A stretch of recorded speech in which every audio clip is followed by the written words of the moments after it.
All right, everyone, welcome to yet again another nightly session. So tonight we're going to be talking about scanning market strength. And I feel like a big perception on this with many new traders and also some that have been around for a while. Many people only focus on like what's hot on the day percent wise with the individual stock. They're not really focused on volume, the idea of which sector on the day is the hottest. Is there possible sector rotation with money being fluctuated in and out of different sectors, whether it's energy to real estate to communication, communication to consumer discrete.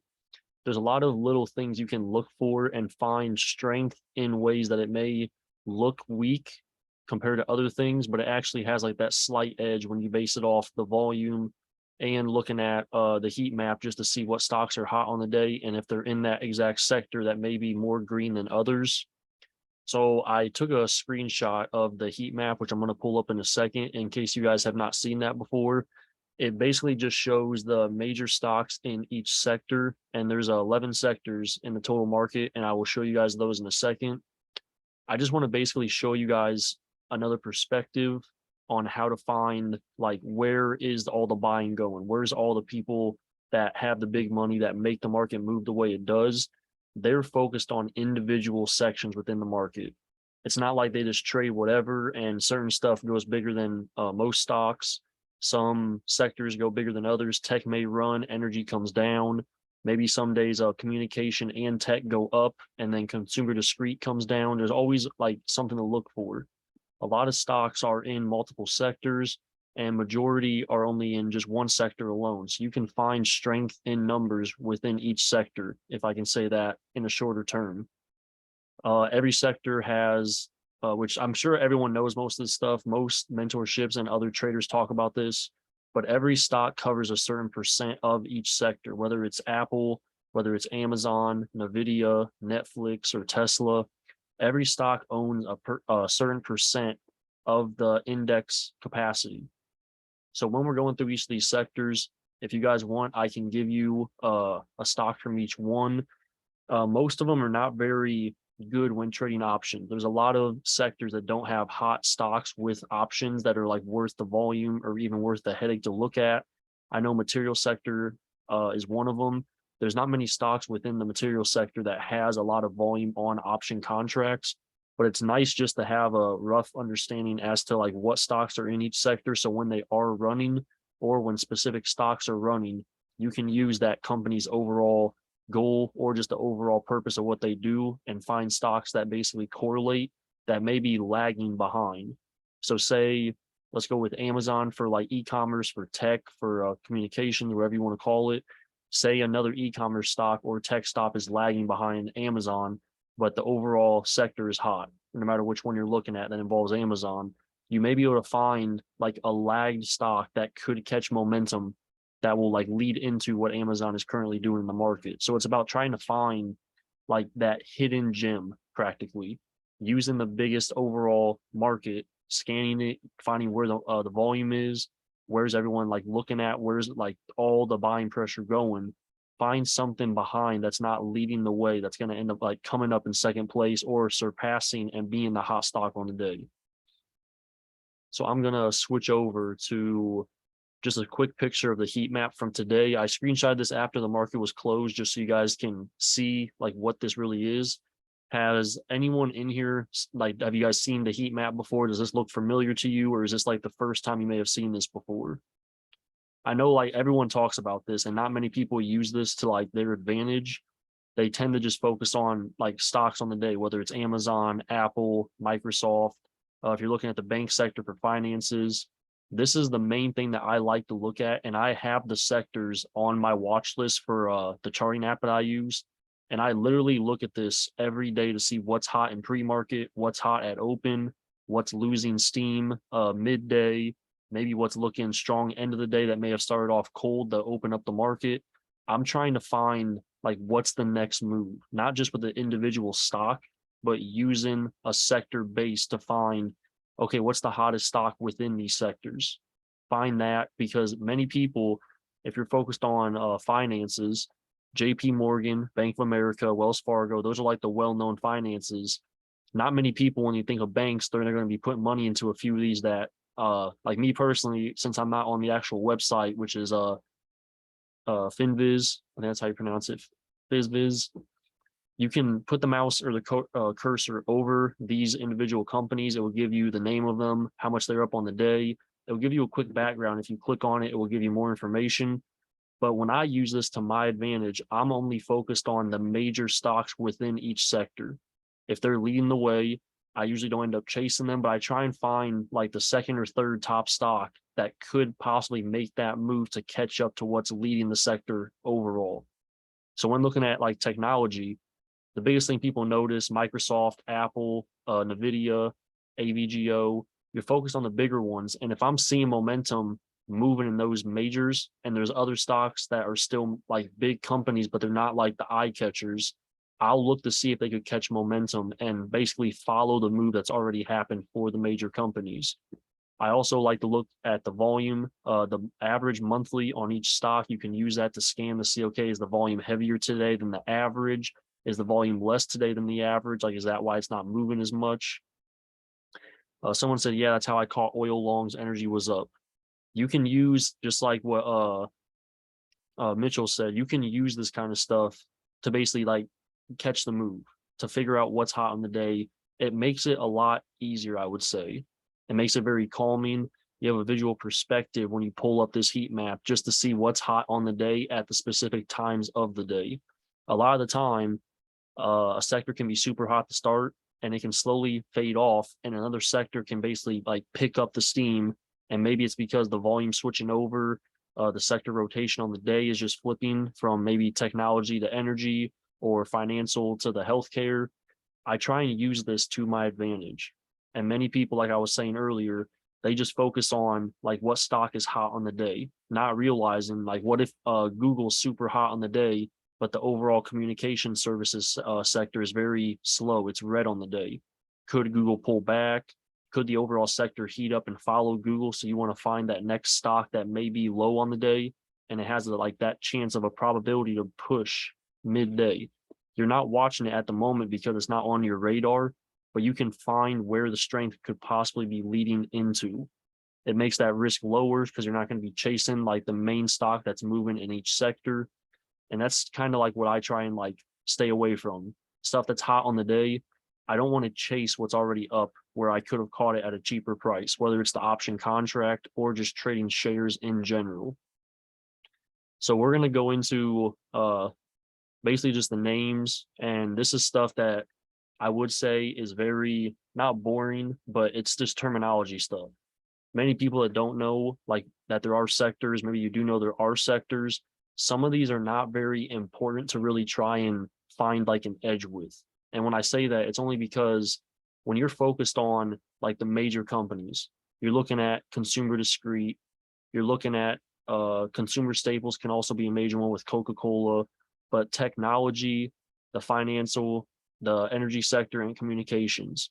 This has all the major stocks that many people look at and trade every single day, with it being Tesla, Netflix, Meta, Nvidia, Amazon, Apple. That's the main focal point for a lot of traders.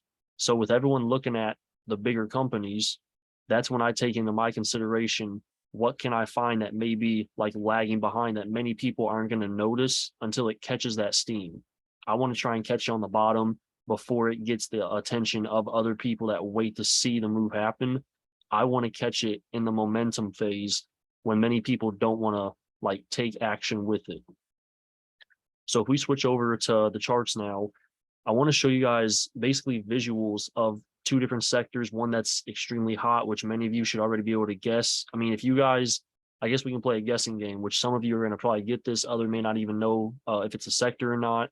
But what's been like the hottest sector the past 2-3 months? Like it's literally been running nonstop. Yeah, we someone already said the answer. So tech sector. Tech has literally been pushing like no tomorrow. XLK, iPhone said the actual sector stock thing. So when looking at that, I'm going to switch over to finance so that the people out there that may not it's financial. Hang on. Where'd it go? There he is. When looking at tech, the actual sector for technology, XLK, it's literally contesting the all-time highs for this individual sector. So knowing that, you think about the tech sector, you think about what's inside the tech sector, and I do not have this 100%. Can we get access to the Google Docs?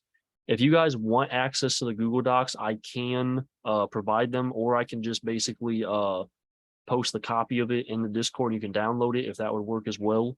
I'm pretty sure that's like the best way to just put the PDF file in there.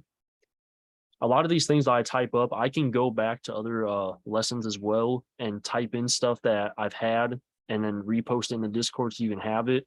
It's pretty simple stuff, but it's mostly just a list of like the topics and or sectors or just the overall course content that we're focused on for the day.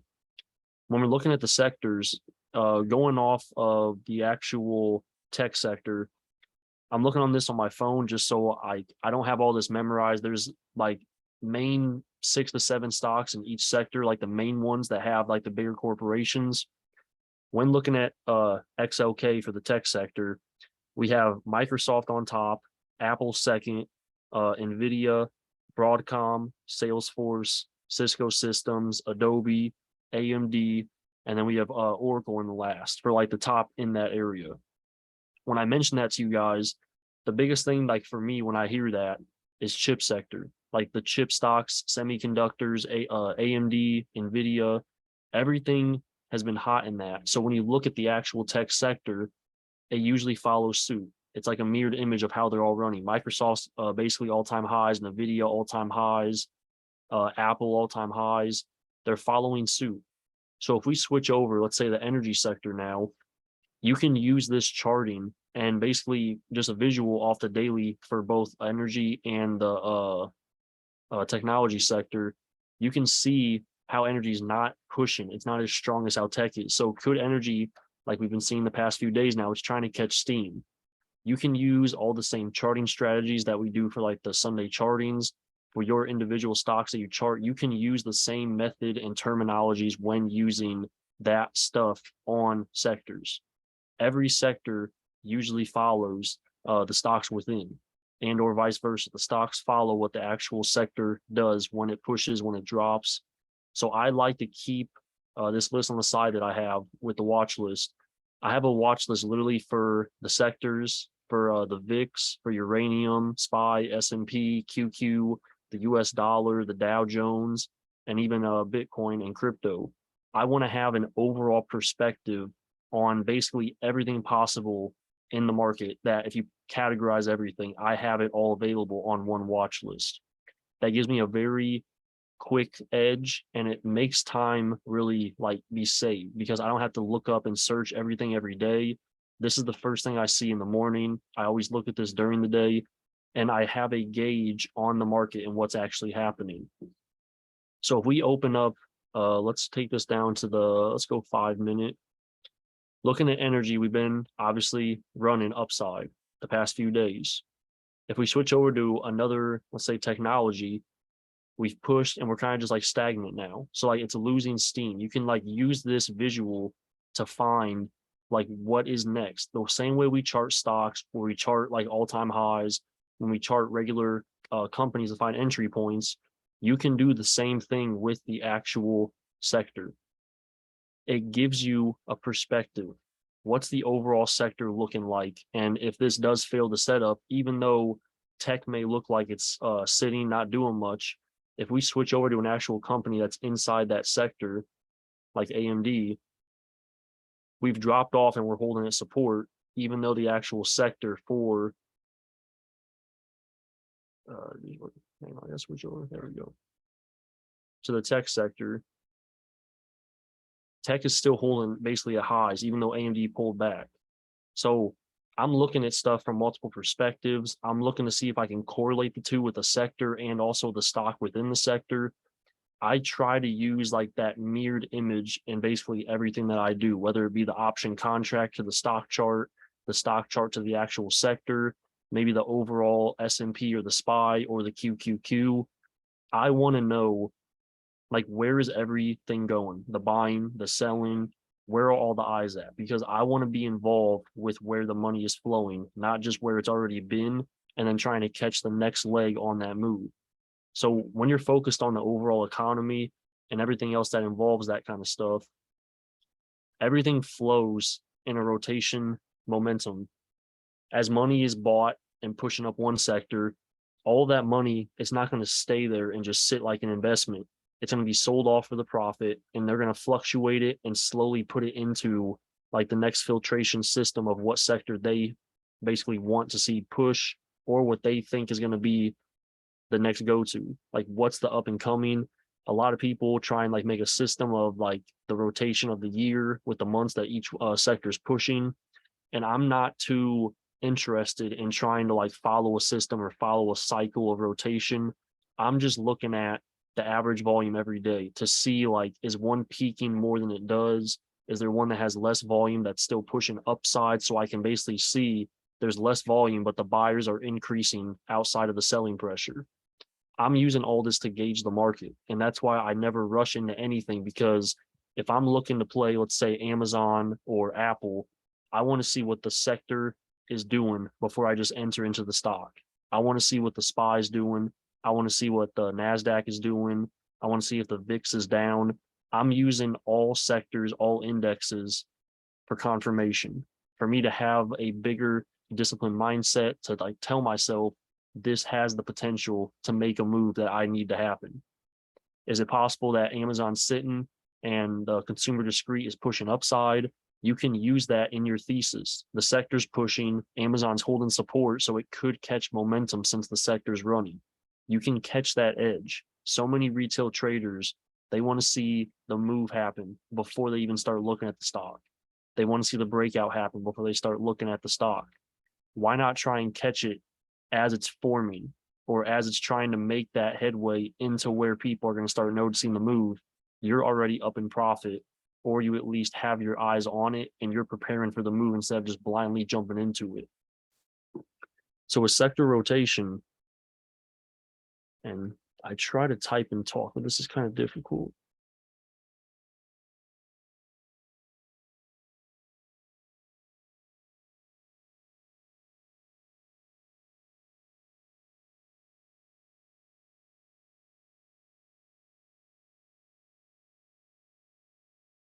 So when I use the sectors, I'm always thinking from a perspective of big money is what makes these move. Big money is what makes individual stocks move. That's why the market goes whichever direction, because the bigger corporations, the bigger boys, the market makers, whatever you want to categorize them as, they have the money and finances to push the market whichever way they want. So I don't try and focus on like the idea of last year, consumer, like this all, it's all hypothetical what I'm about to say. Like an example, consumer discrete was hot in March, and then in April, energy was hot. So I'm going to try and use that same strategy like this year, since last year, that's how it worked. You can't just use like the repetition or the same strategy you tried before. It could work, but use those individual like critiques in between. Like, where's the volume? Is the volume higher this month than it was last month? Is the day of today more than yesterday? You can find filtrations to basically lure in what's hot and what's like a waste of your time, if that's one thing I can say. If we come back to the charting, I'm going to go back to the daily. Looking at technology, massive run up has happened over the last few months on technology. If I switch over to communications, communications has ran, but look how far away this is from all-time highs. Communications has stocks also in technology. We have Google, we have Meta, we have the same correlation with sectors for the stocks. But why is one behind the other? Tech is like the bubble we're in. AI has been affected, and now tech is keeping that momentum going. All these other sectors are catching up to it. So could the money be selling out of tech soon? This is when people start to think about like the next result of where the money's been going. Where could it go into next? Everything has been making headway up. You go to material sector, it's been consolidating massively. There's been no major move on it over about 2 years now. So it's just holding. If we go over into finances, basically doing the same thing. The money's not leaving, the money's not going in, it's just holding. It's keeping its value. Communications sold off earlier in the year, and starting to make that headway back up. If we go to the consumer staples, which is like Coca-Cola, this is making its headway upside.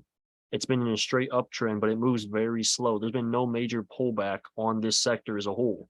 So could this keep its strength? Could it slowly fade off? You can look at this from an outside perspective. If we go to real estate's been dumping. It's not making any major move back upside, trying to make higher lows, trying to get trends going. So you see the idea of where it could be heading. If we switch to utilities is literally approaching a major support zone at the bottom. So, this is kind of trying to find like the next wave to the upside. If we go to healthcare is the same as the utilities and material sector. It's just kind of holding at highs. There's not much going on here. So when I see stuff like this, for me personally, if there's a major health company, CVS, United Health, that's dropping and the overall sector is holding, you can use major support zones on those individual stocks and see if the volume increases on the drops to the push back to the upside. You find strength in the weakness. Does that make sense to everybody? Out of the weakness, say it's United Health, the overall sector is still holding strong. Yes, it may be pulling back, then it pushes back up. You can use these individual zones to find strength and then use these bounces off the sector to find a stock within that may also be aligning for a possible bounce. You have two confirmations and not just the idea of saying United Health looks strong, I'm going to buy calls because it should push. Imagine if you were looking at the healthcare sector around this area right here. Rotate, come on. There we go. You're looking at this bounce area right here on the health sector, and say there's a major health company that's also at a major support zone, and that could be making a curl or a push just like the sector is. That gives you like a double confirmation to make a move on. And as it comes up, hits a resistance zone, starts to downtrend back down, you may not want to be focused on trying to catch calls on a health stock just to be safe in case that does react and make the actual stocks fall down as well. It's all about basically finding the bigger picture, trying to find a reason as to why you should enter, why you should sell. It's not just one individual, like visual, what's the right word? Like it's more of a contradiction when you have more options to like filter in with your thesis or just the idea that you have with the play you may be watching. Has anyone ever actually used the heat map before? I know Mitchell was saying that he did that to long oil. I use this for a very, like, it calms me down a lot. A lot of the time when you check this day on and day off, you can find one sector being green and every other sector is red and use that to your advantage. Or maybe there's one sector that's red and the rest are green, and you want to see if that red sector could possibly make like a headway. It could push back to green and follow. You can catch what's not appealing to people at the moment and use that to your advantage for a swing play or a possible recovery for a stock that may have just had like a no reason sell off, I guess I can say. When using these, I'm gonna I gotta add volume. I use the overlap volume for a lot of the stuff that I look at from a visual. I'm not very big on actually like watching the tape on the sectors. I just want to see if the overall volume is holding, if there's more buying pressure as the stock moves up. And when looking at like an area right here for the consumer discrete, the volume is slowly fading down. There's less volume coming in overall in the day, but the stock is holding, the sector is holding and pushing upside. So if we get a major volume day that's like way above and it basically meets up with the previous push, could this sector have that volume surge to make it go higher? In that case, if you notice volume is higher on the day, you could look into a sector like this one and find stocks that could catch a move in the same way, the same direction. It puts that low risk, high reward in your favor. Does anyone have any statements or questions revolving around anything like this at the moment? Does it seem kind of weird for you to like look at a sector and tell yourself, oh, technology sector is running, I'm going to look into Google, I'm going to look into Meta?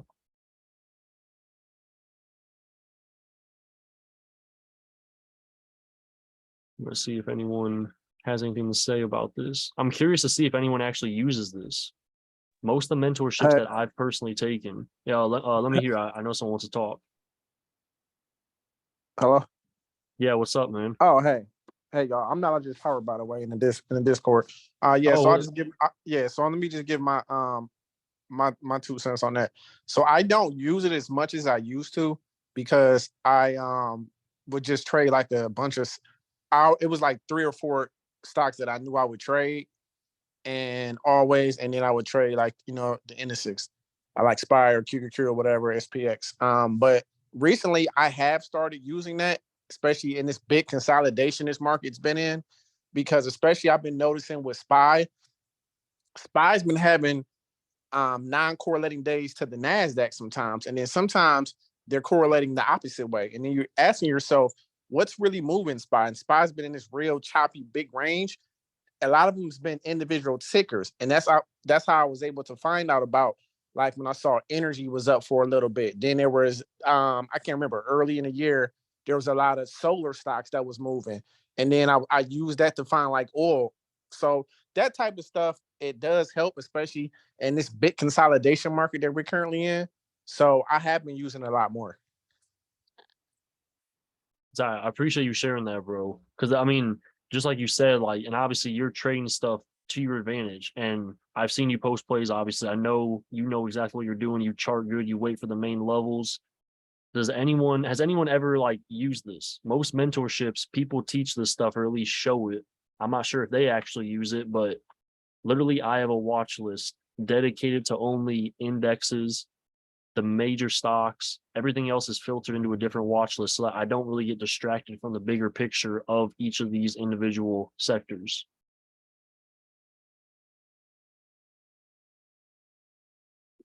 No one wants to say anything. No one has. If you haven't used this, does this look interesting to you? Does it look like this could somehow help you? Does it look super confusing? Are you thinking like it? Are you thinking like there's no way this would like uh be useful for you?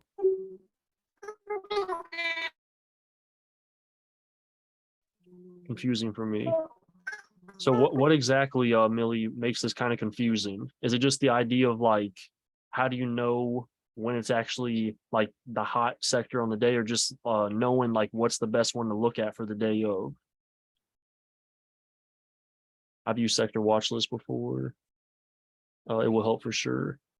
I think the biggest thing that like I'm trying to get you guys engaged so I can basically talk off of why you may think this isn't a good idea, how you think like how can I use this more to my advantage if I've never used it before. I'm trying to show you guys things that many people don't really talk about because this is huge. Like if you know how to utilize this in a good manner, this can make your trading so much easier. And also it may not even let you trade on the day because you notice what I usually look at is not hot on the day. I have a question, a really good Yeah. one. Yeah. What's Okay, up, man? so I think a lot of people don't use this as much is because they don't correlate the correlation to SPY and QQQ, like whatever. So, like for example, say I'm a beginner trader, right? And I was taught, okay, you could trade SPY or whatever, and say SPY is red or it's been consolidating. I've been having a hard time. A new trader may have never been introduced to something such as the heat map to let you know what particular sector is hot, especially if you're a one-sided trader. There are some one-sided traders where they're only comfortable playing upside or comfortable shorting, which is, Mhm. hey, whatever works for you works for you. Some new traders may have a hard time, like I said, in a consolidation market because they're only focusing on like SPY, which is basically they tell you it's all the stocks or Yeah. specific sectors that could be hot on the heat map. I'm saying that's one thing I definitely agree with. And I think also, I mean, knowledge is power. Like I think he even knows, like me and him have been around each other for a while now. Like we bounced off ideas and like knowing that he has used this before, it just shows me he knows what he's doing. Like a lot of people, it's like, I'm just gonna, like he said, trade the SPY, only the SPY, not realizing like what's within the SPY and what of those stocks are actually in specific sectors. Millie just said how to use it and what to use it for. So basically, a good analogy is the idea tech has been running massive. And like if I switch back to the technology sector, you can just tell because on the weekly time frame, we're literally at the all-time highs. Knowing this, tech never had a massive pullback like other stocks did, and tech has like basically wiped out all losses on that sector. So using this to your advantage, when you see one sector pushing more than the other, you see one sector having higher volume every day as it moves, or just the average volume on it is higher every single day. You can use that to basically like double check. Let me check this stock and see if the volume's higher. Let me check which stock has been moving the highest or the hardest within this actual sector for technology. So when using that, you can look at Microsoft, you can look at Apple, or if you personally love NVIDIA, see if NVIDIA is having a move like that, or maybe it's possibly trying to catch up to where the sector is. It gives you like that like confidence in yourself to only watch that one stock or a few stocks from that specific sector, because when a sector's hot, why would you trade something that's not within the sector if you know that like from a visual perspective or just from your knowledge? When you see tech running and say energy's just kind of sitting, or the health sector's just sitting, why would you even waste your time looking at a health sector stock or just anything revolved outside of tech? So if you notice there's one sector that's hot, whether it's consumer discrete, communications, energy, the technology sector, use that to your advantage to basically find what's hot on the day. The best example for people that may not understand this, it's basically like the pump stocks, like what's catching the eyes of people, what has the most like attention on it.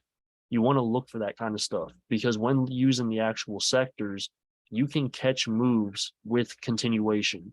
A lot of sectors, when they start moving and breaking out, they don't just wait after the breakout. They tend to move because money filters into it to continue that momentum push. So if we come back to like the communication sector, a lot of these zones, whether it's the weekly or the daily, they respect all very well.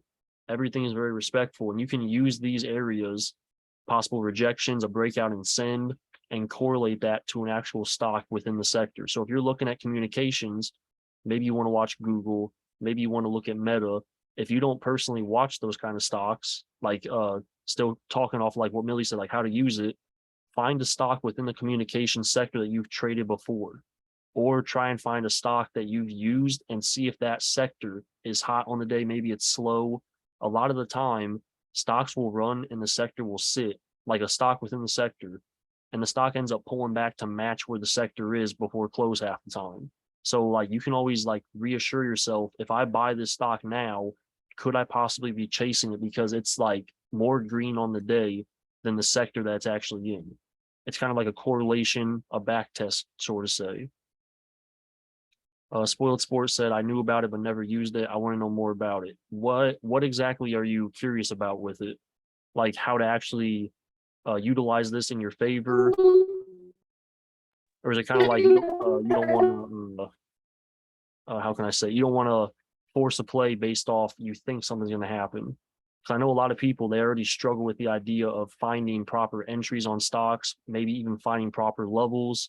When you understand the basics of charting and price action and just how to use basically the movements on the candles, whether it's the buyers or sellers, whatever you want to call it, liquidity grabs, that's my problem, the correct entry for the correct stock. So like using the sector to find the correct stock, that's like the starting point. And then of course, entering is the hardest thing for a lot of people. Trusting the levels, trusting yourself to actually go in and not fear a possible loss. A lot of people, that's what stops them. So it's always a huge benefit to really be able to like decipher what's important to watch and what's like a waste of your eyes practically. And today is a pretty good example. I can kind of branch off into this and use whether it's that I'm going to despise, since a lot of people watch this more. When we were actually, no, I can't because the levels aren't the same. On SPX today, when we were contesting the 4,400, the break that we tried to have around 1 o'clock Eastern time today, one of the biggest things that I personally do, whether it's a sector, an individual stock, or just like an index, if a major level is contesting and we're basically on the verge of breaking out, or say we're at a major level on the downside for main support, I want to see the reaction off of that zone and not try and predict, oh, it's going to break out, oh, it's going to reject. I want to catch the reaction, and that's my initial entry, or that's just how I can see if the chart is showing a proper breakout or a proper rejection. So when using like what Knowledge is Power was saying about SPY or the SPX or QQQ, the NASDAQ, they don't run in sync, even though most stocks within those indexes are all filtered throughout. I mean, Amazon, Apple, they are in a lot of the same categories, but sometimes those categories don't actually mirror each other. Some are hot, some are cold. Maybe SPY could be possibly green on the day, and the NASDAQ or the Dow Jones could be red on the day. Multiple times I've seen that happen.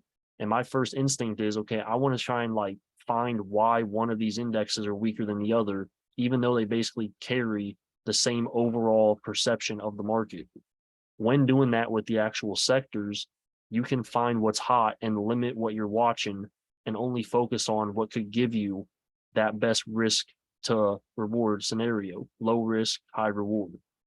Many people, and the biggest thing about only watching a few stocks, only watching one specific sector, if you like tech a lot, or forget even tech, but say you love Microsoft, you love NVIDIA, you should only focus on what you know and use that sector to your advantage. Because using the SPY and then using, let's say, a technology sector, technology could be red and SPY could be green. SPY could be red, tech could be green. So it's never good to use like too much at once. If you're just watching the individual stock, whether it's NVIDIA or Microsoft, you can use that stock and just use the individual levels and you'll be fine off that. But having more of a conviction without overwhelming yourself will give you like more patience, like wait to see how stuff moves. You may not be forced into positions as heavy as you may think you would be. If I pull up, where's Microsoft? There it is. When looking at Microsoft on the daily, this is based like literally a mirrored image of the actual tech sector when we're looking at both of them. I'm going to pull the tech sector back up so you can see both of them side by side. It's basically making the same formation. So that kind of gives me personally, when I look at that, okay, if the tech sector overall is moving and Microsoft is practically following it, you have a double confirmation as to why the movement could keep going if both stay in sync. It's like a double positive, more evidence, more conviction. If we look at let's say NVIDIA now, which I think most people know how that's been moving and what it's been doing. You don't have these in alphabetical order.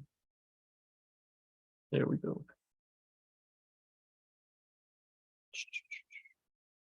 There it is. NVIDIA had the same setup as Microsoft. Earnings obviously pushed it higher, and now it's like more spread out than the actual tech sector. When I go through stuff like this, it's very important for me to focus on what's hot and not get distracted from this is what I usually trade. I'm going to stick to it. If I do have that mindset, it's a lot of discipline involved to say what I usually watch isn't having movement. It's not having like that spark to it that I usually like to see. So I'm not going to trade today. A lot of people, they just want to find something. Like if you only trade, let's say SPY, and the SPY is not moving much, a lot of chop, and you know not to trade chop, a lot of traders will say, well, I'm going to look into, let's like branch off, maybe Apple, maybe Amazon, maybe Microsoft, maybe Tesla. They try and find a replacement because they know they shouldn't trade the first initial thought that they always go to. When you know that, why put yourself in a position to force a trade before actually looking into what you could trade or replace that with for higher odds when you know SPY is not worth the time today? I feel like that's going to be a big mental block for people. It's also very difficult to come to terms with like what I usually trade's not hot. I can't do that today. You can use sectors into that. If you know, like you love trading tech and you see the tech sector selling off and you were bullish initially, you don't want to flip your scenario and just play trends without having a game plan before entering a new trade idea.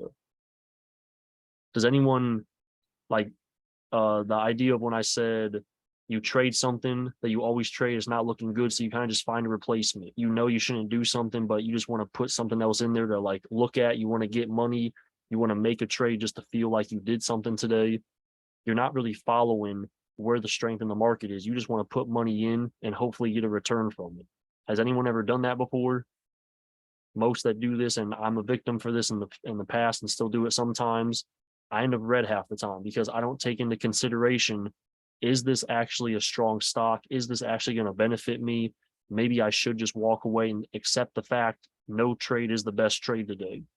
Even though you win, it doesn't mean it was a successful day. If you force a trade, if you enter where you know you shouldn't have, but you somehow still won, repetition of that mistake will eventually catch up to you. You have to follow not even strength in the market, but like what's your strength when you trade the market? Do you know, like, these are my main stocks? I like to trade energy, so I'm not going to touch anything else. I'm only going to trade ExxonMobil, Chevron, crude oil. You're focused on what you know is best. Use that same mentality when you look at sectors or like the overall market. I used to do it, but I only trade XPS. A lot of people try to find substitute. And I know like many people trade for like a 9 to 5 to make money every day. That's fine. Oh, what's up, bro? I mean, a lot of people just try and like replace to make up instead of realizing, walking away, not trading. This is the day I'm not supposed to trade. I think the biggest like misconception about trading is you have to do it every day. You don't have to trade if what you need to make money is not present. You fall into the trap of seeing other people trade. You want to force a entry when you know you shouldn't. You have to follow what you know is hot and what is at the strength. Like you want like odds in your favor. Everyone wants to win in trading. Why would you force something just to say, oh, I made money today? Personally, I'm always focused on the game plan. The result means nothing unless it works out from entry to close. So why am I focused on the result when everything that starts it is buying in? If I do end up winning on a false entry that I shouldn't have done, I'm not as like ecstatic about it, because if I do that again, it's going to catch up to me. The strength that I know I have to do, when I fall off of that, it's going to catch up to me, and I'm going to end up taking 4 steps back, 1 step forward, 3 steps back, 1 step forward. I'm not moving in any direction other than backwards. So using the same method, don't trade stuff you know you shouldn't. Only stick to what you know, and if you have to, walk away. Like so many people can't do that. And if you guys don't mind, how many of you think it's harder to walk away from your setup without trading than just to throw money in knowing like I should not be doing this?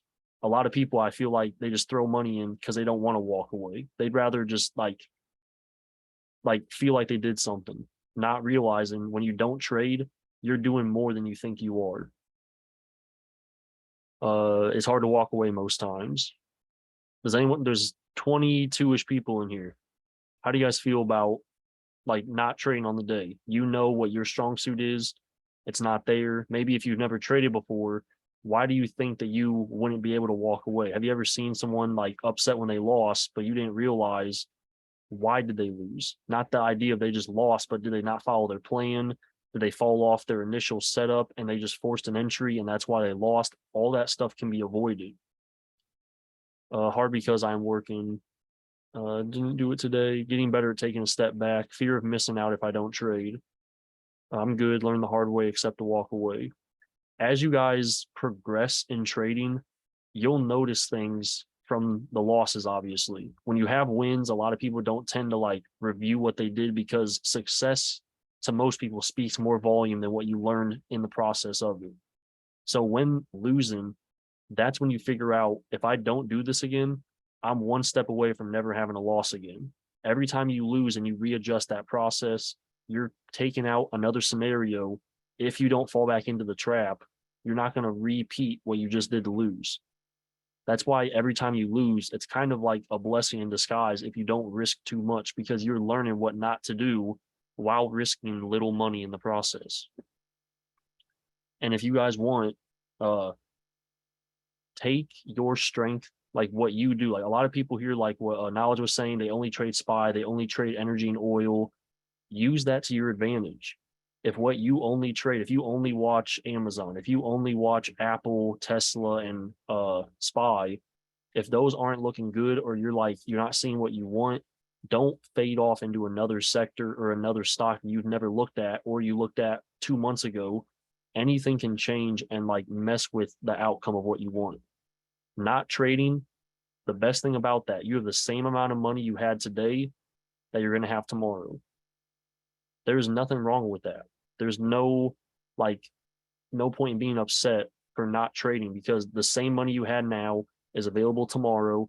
There could be a better setup. And if the next day there's nothing, you wait for the day after that. All it takes is one solid like indication of this is my strength right here. I have to take it because this is what I've been waiting for. That's when you strike. You have to know when the market is in your favor. When is what you're looking at the strongest it's been for the low risk, high reward probability of a trade that you may take? Do you guys, there wasn't much to really speak on because this is a very, I don't want to say simple. I know I said this earlier in the video, but a very simple explanation.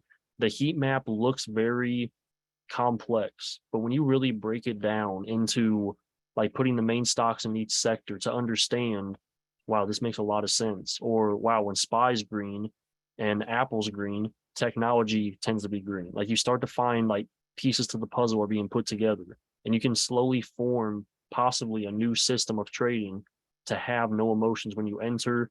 And maybe even you're going to increase your wins while limiting your losses, finding something that you may not have noticed before. Do you guys, uh, is there anything else you guys want to see or ask questions about? This was one thing, like this topic was very simple, but I figured there is at least one person that's never heard of this before. And it's very important for me to like show the simple stuff, even though it may seem kind of like a waste of time.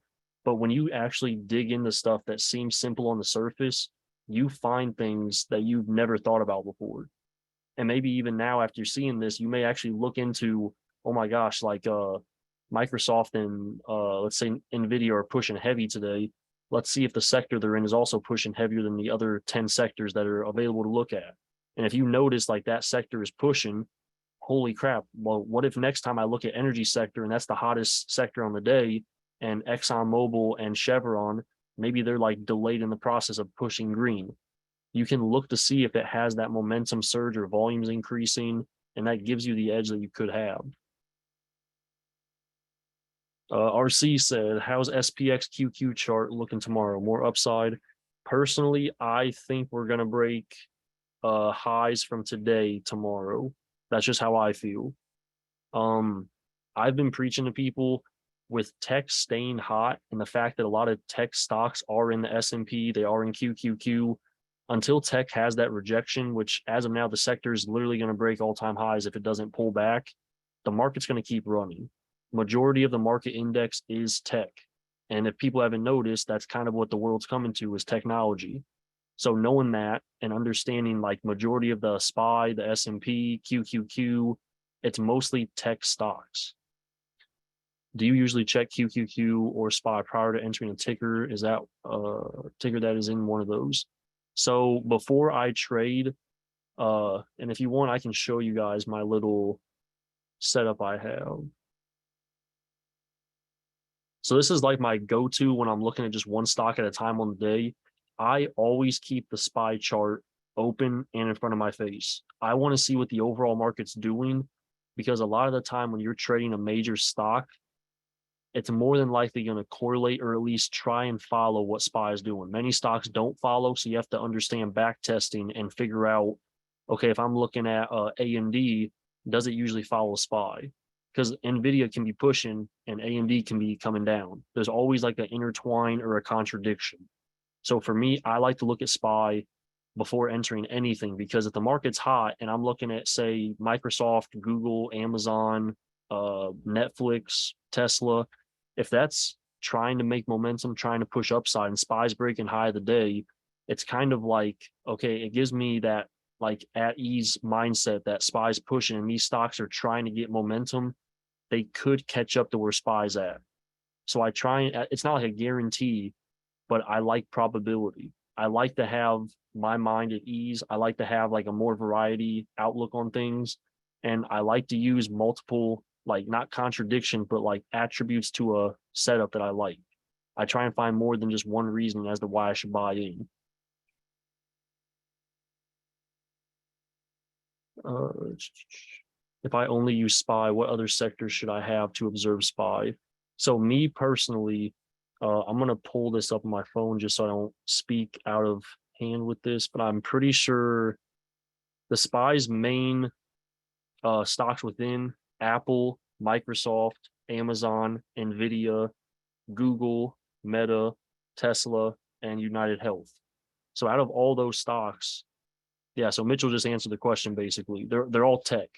So when you're watching SPY, using the tech sector or communication sector or consumer discrete, those are the main three. And if you want, Millie, I can type in the ticker symbols for those just so you have them. And if someone else wants to, you guys may get it before I do. But we got technologies, the XLK, we got XLC for communication, and I think discrete's XLY if I'm not mistaken. So those three sectors I just sent in the Zoom chat, XLK, XLC, XLY, personally, and other people can also contradict this or say what they think. I think those are the main three sectors when looking at SPY, because the major stocks within the SPY, they're basically the overall sector fund for those three I just sent in the chat. That's just how I personally feel. And Mitchell answered the same thing basically. He said, when I use SPY to judge the general movement of everything, I've never done it the other way around because it's hard to judge an aggregation off just one thing. SPY pretty much covers all sectors, but info tech and consumer tech are the main ones. Millie, I would don't try and use stuff for the first time to make money in a trade, but kind of like use it for observation. See if it clicks with who you are as a trader. That's one of the biggest things people don't tend to do. They see a new strategy online, they hear someone that they look up to talking about how they trade, and they blindly try and use it without understanding like what the back testing should be, what's the reasoning behind it. It's very important to really figure out if it fits your style as a trader. Maybe sectors is not something that may correlate with some people. For me, it just gives me more patience to wait, because when you look at something for the first time, like SPY's breaking out on the day, you don't even think about looking at like, is that a major rejection zone? Are stocks within the SPY dropping and SPY's kind of having a fake push possibly? People tend to enter blindly, and that's what leads to the losses. That's what leads to them realizing like, I have nothing to learn from this. I just can't buy. I have to like wait and find a reason to buy in. So you really need to figure out, could this be a good system to use for who you are? That's one of the biggest things. Should I have a chart just for them and observe them at the same time as SPY? I would do that to see how it looks for you. I know if like, you don't have to have them pulled up at the same time, but if you're able to, that's great.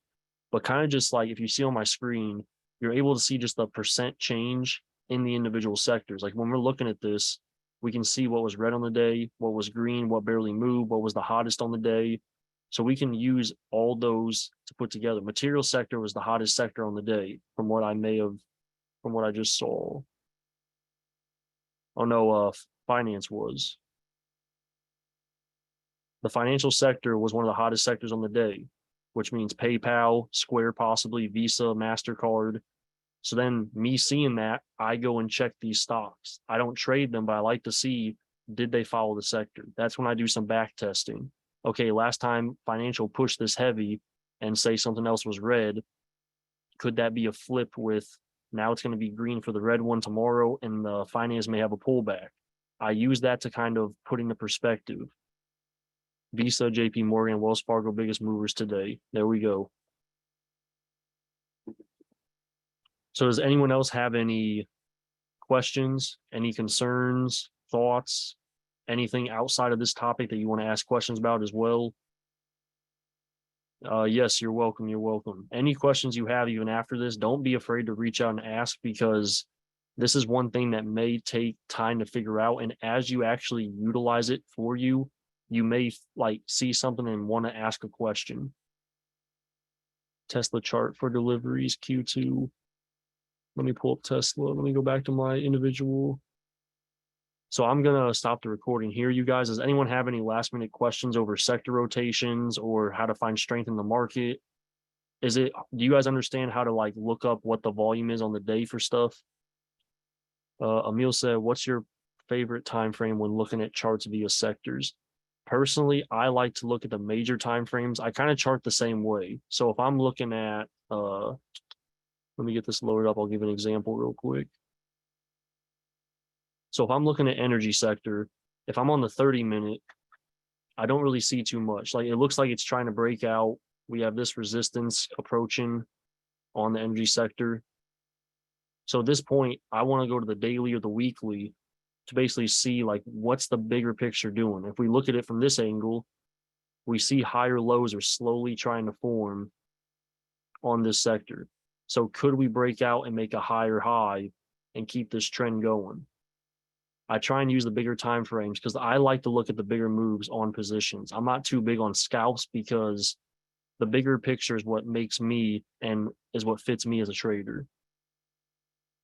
So favorite time frame, I'd say the daily. If I need to see more, I'll go to the weekly, but I tend to never go lower than the 30-minute when looking at sectors. Because a lot of sectors, they don't move very quick. They have slow movements based off like percent gains to the actual price. Can you explain more about the volume? Mitchell said, have you ever played roulette? So you're swinging these positions from each sector. If the stock's looking good. So I wouldn't say like with energy, hypothetically, we should fill this gap to the upside right here. I'm not going to swing energy stocks just because of this. I'll look, let's say I go to Exxon Mobil and Amelia. I'll get back to your question about the volume in a second. So if I go to Exxon Mobil, look how similar this chart looks. So at this point for me, we're in the dead center of this range. So we have the resistance on top right here, and then the main support that basically held about 5 days ago. So currently for me, the way I have just learned to not trade stuff, I don't want to touch this while it's in the middle here.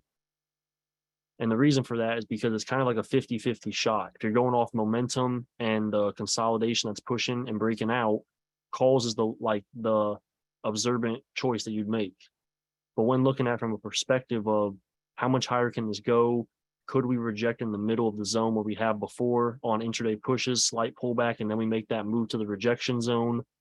I try not to really get too deep into it. I want to try and catch the major zones on the larger time frames and then see if a stock within that sector can also keep up that momentum. Maybe ExxonMobil has like the most volume on the day possibly. So I'm going to Millie with the volume. What Mitchell typed, I'm going to read out loud for people. Volume helps you get a better overall picture of the actual statistics. If you went to a roulette table and only saw one spin and it was red, you wouldn't just assume, hey, it's going to be red from now on. This is a similar thing to do with low volume. As you get more volume, you're able to generate a better assumption on what the actual intent or stats are with the move. Generating a hypothesis off large data is going to be more trustworthy than something with low volume. So going off what he said, which that sums up, like I like to talk a lot, which you guys know. Volume for me, it's not just you're watching tape. I'm looking at the volume on the end of the day, the total volume on the day, comparing the previous days, maybe the volume on the week compared to previous weeks. And that's when I bring up if we go to Tesla, Tesla's a good stock that always has volume. You can use a volume shelf, you can use just the volume on the bottom, the overlays. When looking at the daily time frame on Tesla, you can see the volume is increasing as we're pushing up. We have slight pullbacks. I'm using this volume here. When Tesla has volume, like it did in this area, low volume, but it's slowly upsiding, your thesis should basically be if we get volume that's increasing from the dailies, as these overlays on the bottom are starting to like curl up, volumes coming in heavier, you can use this to your advantage practically. And if I take up the actual volume on the bottom, and I can hide this now. So you can use, oh shoot, wrong one. There we go. You can actually see how much volume there was per day when you go to each one of these individual volume candles. So you can see the volume increasing. You can correlate that with the actual stock and give yourself an idea. what is considered good volume? So good volume is all based off stocks average. You can't just say, oh, Amazon had 50 million volume today, Tesla had 100 million, so Tesla had a better day. You have to understand what stocks like average volume is per day. Like what's the average 3 month, what's the average monthly? Having that idea or just watching the stock a lot, like every single day you're watching the same stock, you start to get that idea of, okay, volume is very light. I'm noticing there's not as much volume coming in, but the stock is holding. So if the stock's holding off less volume than usual, a quick volume surge of buying pressure could send the stock higher to the upside. We don't have to use the number of volume that each bar have. I mean, you don't have to, but it gives you like that's the visual. That's what you can see with the volume compared to the actual movement of the stock. You can take the volume and just have an idea. Tesla has been gaining volume almost every day. Yes, there's pullbacks, but the volume as a whole is uptrending. We're slowly starting to see selling pressure on Tesla and the volume's coming down. So could Tesla reject here and pull back? Could there just be a lot of buying pressure and less sellers? This is when, if you want to have like an actual in-depth perception of is there more buyers or sellers, you can't just say, oh, well, it was a red candle, so there was more sellers. Yes, that's true. But when you watch the tape and actually like review however you can with the volume that came in and out, you have a better perspective of was the buying pressure more than the previous day, even though the overall was red. There's a lot to consider. And for me, I don't get too deep into it. I just want to see if the volume is increasing. If I switch over to PayPal, notice how as PayPal was having that run up, volume was increasing. Now that we're kind of like steadily calming down, we're not dropping heavy, but the volume on PayPal is very light right now, extremely light. So if we hold here at this support, which I have a level at roughly $65.39 area, if we can hold this support and volume starts to increase, could PayPal possibly curl? Could the volume give you a reason to buy in for a possible move to the upside? That is what I like to do. I'm not really big on in-depth, there's this much buyers on the day and this much sellers. I'm focused on, okay, if a stock holds a support with lower volume than usual, sellers aren't taking this over to send it to the downside. So maybe if there's a quick volume surge, if the open price has more volume than usual, this could curl and push to the upside. So I like to use volume on the day. And if you look at the finance sector, if finance is hot, could PayPal follow? If technology is hot, could PayPal follow? So you try and use what the company does, what the company is known for, and see if those sectors can basically play a role in your final, like, this is where I want to trade. This could be a solid setup because of this, this, and this. It gives you a reason. And if you journal that kind of stuff, after possibly a few weeks or a few months, you find correlations, you find repetition in what's looking good. A lot of the time when a stock holds a support and there's very little volume, there's a move half the time. It's not every time, but it gives you that edge practically in your trading. Also using price action, using zones, using the sectors on the day, what's hot, what's cold. You filter out what's a waste of time and you're only watching what's worth your eyes, what's like possible to make money on a position. Does that make sense, Millie? I'm sure the volume thing is a little iffy because it's very bland, I would say. It's very simple and very not very complex, I guess. It's just understanding, was there less volume today? Was there more volume? Where is the volume going in the market? When there's one sector hotter than every other sector, that's where the volume is. That's where the money's going. So using that, it gives you a slight edge compared to not understanding like what's a hot sector, energy's up, but everything's down. You can use that to your advantage. And just like everything else, when one sector is hot for a very long period of time, it usually has a pullback because the money put in is now being sold for profit and they're going to filter that elsewhere. That's when you can try and catch the next sector that may have that push, that may have that volume surge.